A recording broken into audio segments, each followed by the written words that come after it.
Geno Auriemma. Caitlin Clark, again, the world turns. It's Caitlin Clark's world. We just live on planet Caitlin. Geno, baby, if Caitlin Clark is on the team, it becomes the right team.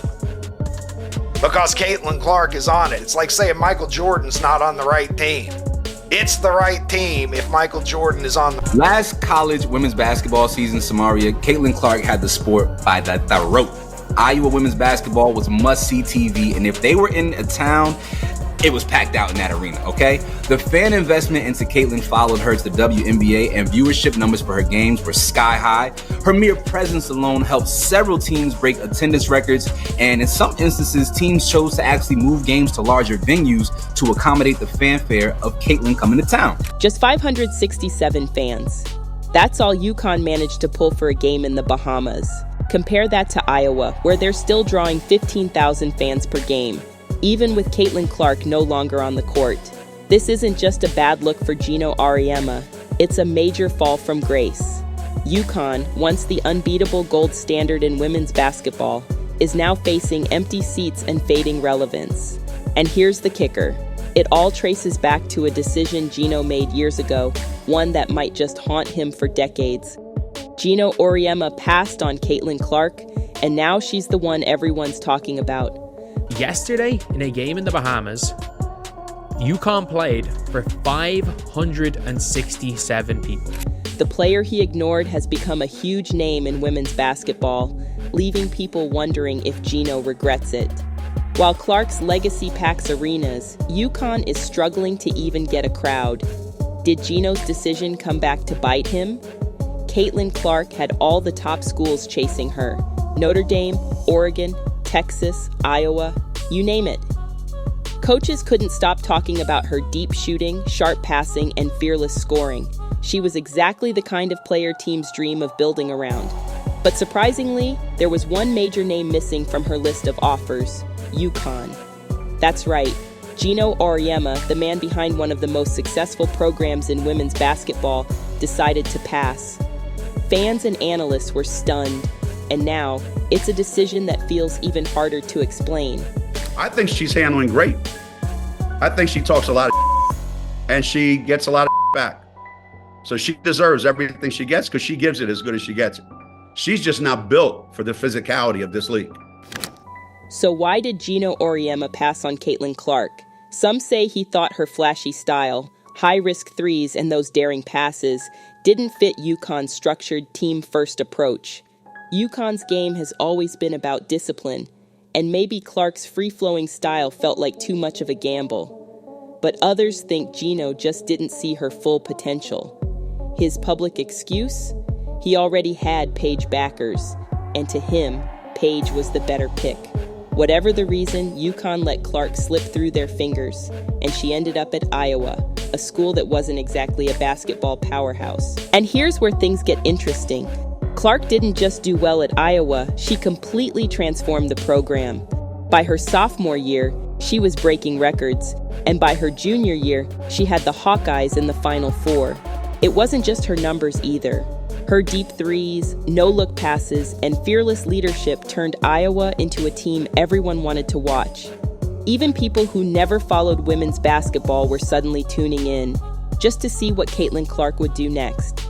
But then came the 2024 NCAA Final Four, a game that might still keep Geno Auriemma up at night. Iowa, led by Caitlin Clark, went head-to-head with UConn in what many saw as a symbolic passing of the torch. For years, UConn was the standard in women's basketball, but Clark flipped the script. She didn't just help Iowa win, she completely dominated, proving to everyone watching that she was the best player on the court. Doesn't make shots, but it's funny to listen to the fever management moan about physical fouls whenever, anytime I moan about the game being too physical. There's always somebody on that staff saying that I'm so what goes around comes around, doesn't it? But then came the 2024 NCAA Final Four, a game that might still keep Geno Auriemma up at night. Iowa, led by Caitlin Clark, went head-to-head with UConn in what many saw as a symbolic passing of the torch. For years, UConn was the standard in women's basketball, but Clark flipped the script. She didn't just help Iowa win, she completely dominated, proving to everyone watching that she was the best player on the court. And yet, when Clark declared for the WNBA draft, Geno didn't hold back on his doubts. He openly questioned her physicality and decision-making, essentially suggesting she wouldn't succeed at the next level. Critics backed him up, labeling her as too risky, with some saying her college dominance wouldn't translate against tougher WNBA competition. Even Diana Taurasi, one of Geno's star proteges, chimed in, predicting Clark would struggle to adjust. But Caitlin? She didn't waste time responding to any of it.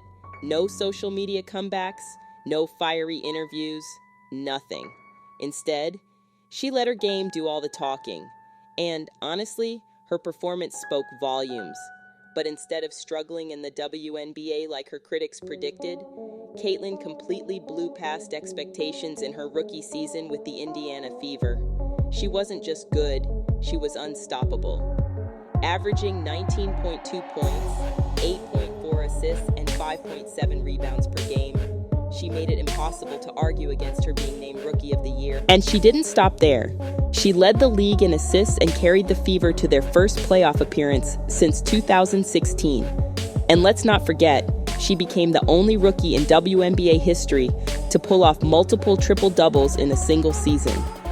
If there was any doubt about her ability to dominate at the pro level, she silenced it with her all-around brilliance on the court. So, not only did she dominate on the court, but she also earned comparisons to legends like LeBron James in his rookie year. Analysts couldn't stop talking about her, calling her a once-in-a-generation talent. Even WNBA veterans were blown away, admitting they hadn't seen anything like her before. Her ability to take control of games, uplift her teammates, and pack arenas made her more than just a star. She became the face of the league's future. But here's where it gets interesting. Geno Auriemma, the same guy who doubted her so publicly, suddenly changed his tune. In interviews, he started calling her a game changer and one of the most remarkable players we've ever seen. Fans were left wondering, what caused this sudden shift? Was it admiration or regret? Either way, it was a complete 180. Even Paige Bueckers, Geno Auriemma's favorite, is now taking a backseat in his comparisons as he showers Caitlin with praise. This is the same coach who once openly doubted Clark's chances in the WNBA, questioning her physicality and decision-making. But now, Geno's calling her a generational talent, and even saying she's better than Paige. The sudden change in tone has fans asking, what's behind this flip? It's no coincidence that Geno's admiration started rolling out after Clark's rookie season in the WNBA. She didn't just play well, she became a cultural icon. Continuing to doubt her at that point would have made Geno seem out of touch, especially as she was pulling in new fans and elevating the league's profile. But here's where it gets even more interesting. Geno's shift also lines up with his involvement in Unrivaled, a new 3-on-3 basketball league aiming to create a high-paying off-season alternative for WNBA play. He isn't just supporting this league, he's financially invested. And for a league looking to launch with a bang, Clark was the obvious choice to headline. Reports suggest Unrivaled made a huge push to sign her, offering a lucrative contract rumored to exceed $1 million. Social media hints and cryptic teases about her jersey number had fans convinced she was joining. But when the roster was finally revealed, Clark's name wasn't there. Her decision? It wasn't a dramatic one. She simply chose rest. After a non-stop senior year at Iowa and a record-breaking rookie season, she prioritized her health over taking on another commitment.